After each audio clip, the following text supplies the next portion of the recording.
All ఈ cute baby potatoes తోటి యమ్మీ and tasty baby potato dry roast చేద్దామా. ఇది పప్పు రసం పెరుగన్నంలోకి సూపర్ కాంబినేషన్. దీనికోసం ఒక కుక్కర్లో ఈ బేబీ పొటాటోస్ని వేసుకొని కొద్దిగా రాళ్ల ఉప్పు, ఒక గ్లాస్ వాటర్ వేసి మీడియం ఫ్లేమ్లో 1 to 2 విజిల్స్ ప్రెషర్ కుక్ చేసి తీసుకోవాలి. ఇది ప్రెషర్ కుక్ అయ్యేలోగా మసాలా పౌడర్ ప్రిపేర్ చేసుకుందాం. ఒక ప్యాన్లో కొద్దిగా దాల్చిన చెక్క, 2 లవంగాలు, ఒక 1/4 టీ స్పూన్ మెంతులు, 1 టీ స్పూన్ పచ్చిశనగపప్పు, 1 టీ స్పూన్ మినప్పప్పు, 1 టీ స్పూన్ జీలకర్ర, 1 టీ స్పూన్ ధనియాలు, అలాగే కారానికి సరిపడా ఎండుమిరపకాయలు. నేను ఇక్కడ ఒక 5 ఎండుమిరపకాయలు వేస్తున్నా. ఇవన్నీ వేసి దోరగా వేయించుకొని కంప్లీట్గా చల్లగయ్యాక ఫైన్ పౌడర్ లాగా గ్రైండ్ చేసి తీసుకోవాలి. ఈ పొటాటో డ్రై రోస్ట్ నేను క్యాస్ట్ ఐరన్ కడాయిలో చేస్తున్నా. ఎప్పుడే కానీ క్యాస్ట్ ఐరన్ కడాయి బాగా వేడయ్యాక ఇలా అంచులు వెంబడి ఆయిల్ వేస్తే అస్సలు అతుక్కోకుండా వస్తుంది.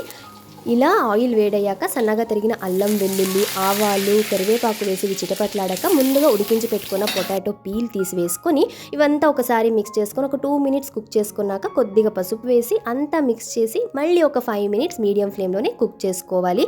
ఫైనల్గా ఉప్పు యాడ్ చేస్తున్నా. ఉప్పు మనం ఇలా ఫైనల్గా యాడ్ చేయడం వల్ల పొటాటోలు డ్రై రోస్ట్ అవుతాయి. ముందుగానే వేస్తే నీళ్ళంతా వదిలి ఉడికిపోతుంది, మనకు పొడి పొడిగా అయితే రాదు.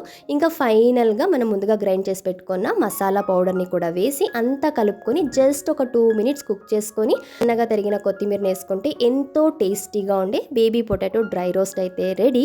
చూస్తుంటేనే నోరు ఊరుతుంది కదా, ఇంకెందుకు ఆలస్యం, మీరు చేసేయండి. Have a nice day, bye.